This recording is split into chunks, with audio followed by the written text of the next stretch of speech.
કેશવાનંદજી આપણે હમણાં કેશવાનંદજી આપણે હમણાં સૂક્ષ્મ દોષો પર વધારે આખા દિવસના પુરુષાર્થમાં સૂક્ષ્મ દોષો જોવાના અને એમના પ્રતિક્રમણ કરવાનું રાખ્યું છે. તો એ સૂક્ષ્મ દોષોની આપણે જોતા એવું સમજાય કે દાદા કહે કે તમારા મનનો અભિપ્રાય, તમારો અભિપ્રાય બીજાના મતથી માન્યતાથી જુદો પડ્યો તો દાદા કે અમને તે પોસાય જ નહીં. એટલે ત્યાં દાદા એમ કે ભલે મત તો જુદા રહેવાના, પણ પોતે મનથી એ મતના પક્ષ નતો ખેંચ્યો. જેના કારણે એમ કે અમને મતભેદ ત્યારે ઉભો ના થાય, અને એવું જો થાય તો અમને પોસાય જ નહીં. એટલે અહીંયા એડજસ્ટ એવરીવેર ને બધી વાત અમને કરેલી. જ્યાં આપણો મત બીજાથી જુદો પડે અને જો એ મન ભેદ થાય તો આપણા ચહેરા પર એની અસર આવ્યા વગર રહી નહીં. એટલે એમ કે અહીંયા ચેતવા કીધું. પછી જે પોતાના મતને સાચો ઠરાવવા માટે, પોતાની માન્યતાને સાચી કરાવવા માટે સામાન્ય મન જોડે જે બધી ખેલવાડ કરે છે, શપથ કરે છે, ગમે તેમ કરીને મનાવડાવે છે, ત્રાગા કરીને, જૂઠું બોલીને ને એ બધી, એટલે ત્યાં પણ એ સૂક્ષ્મ દોષ મોટા પાયે રહેલો છે. કોઈ હાજર નહીં હોય ને આપણને યાદ આવે એટલે કે ત્યાં એટલે એ સૂક્ષ્મ દોષ માત્રા તો આના સદનમાં તો વધારે છોડ આપતા સમજાવે. જય સચ્ચિદાનંદ. જય સચ્ચિદાનંદ.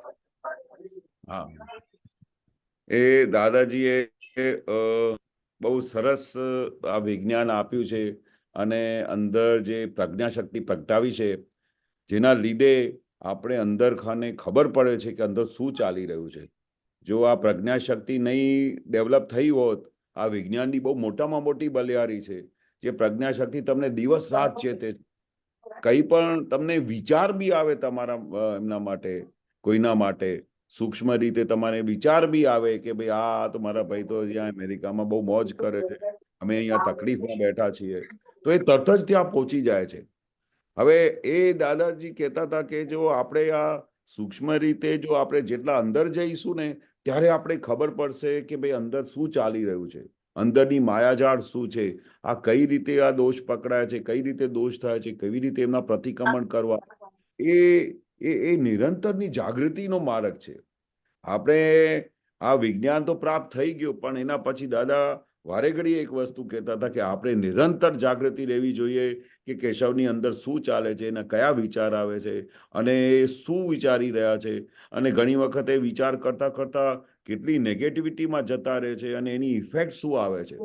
એટલે સૂક્ષ્મ રીતે પાર વગરના દોષો થતા હોય પણ એ પકડાતા નથી. આ વિજ્ઞાનમાં જેટલી તમે જાગૃતિ રાખશો અને જેટલું તમે અલર્ટ રહેશો, અને જો આપણે એમાં દોષમાંથી તમારે, દાદા શું કહેતા હતા કે જો તમને જ્યારે બી આ સુખ અવરાઈ જાય છે, તમને અંદરનું જે સુખ અવરાઈ જાય છે, ત્યારેથી તમને ખબર પડવી જોઈએ કે સમથિંગ ઇઝ રોંગ સમવેર, કઈ ઊંધું ચાલી રહ્યું છે.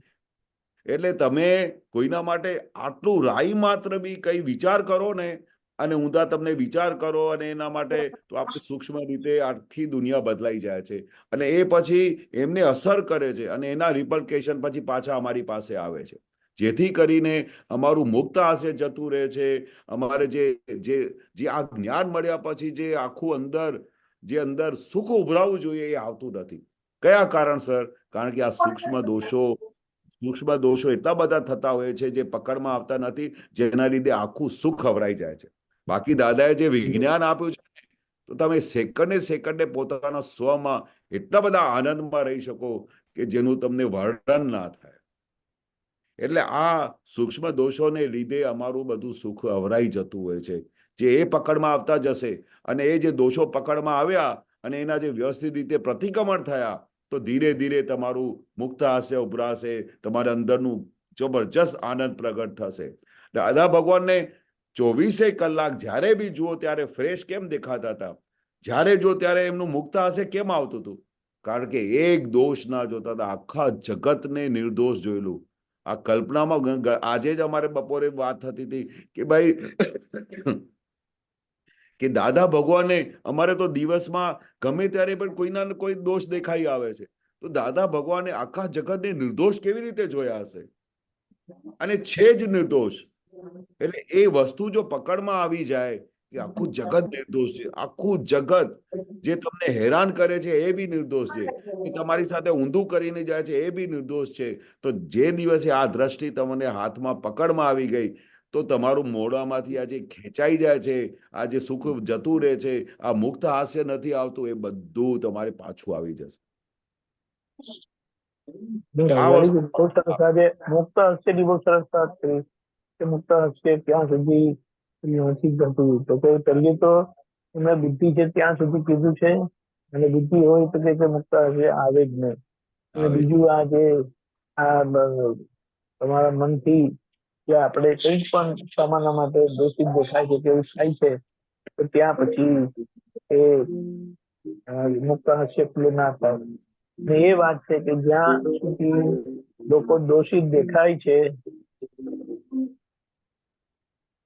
જ્યાં સુધી લોકો દોષિત દેખાય છે ત્યાં સુધી બુદ્ધિ છે જ. અને દોષિત દેખાય છે બુદ્ધિ છે, માટે મુક્ત હાસ્ય ઉત્પન્ન થાય નહીં. બહુ સરસ. જય સચ્ચિદાનંદ. જય જય સચ્ચિદાનંદ. જય સચ્ચિદાનંદ. જય હવે આપણો સચ્ચિદાનંદ. ટાઈમ થઈ ગયો છે કેશવજી, તો હવે ત્રિમંત્ર બોલાવો. હા. કશ્યપભાઈ બોલો કરજો. નમો વિતરાગાય, નમો વિતરાગાય, નમો હરિહંતાણમ, નમો હરિહંતાણમ, નમો સિદ્ધાણમ,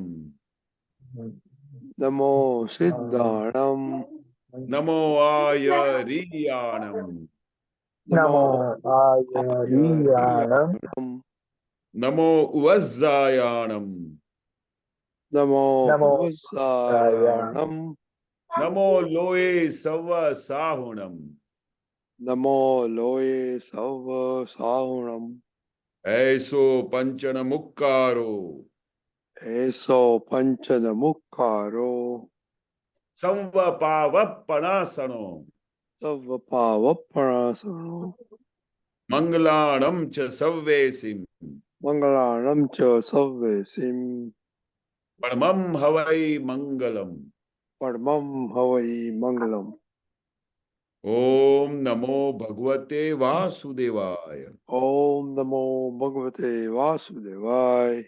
ઓમ નમઃ શિવાય. ઓમ નમઃ શિવાય. જય સચ્ચિદાનંદ. જય સચ્ચિદાનંદ.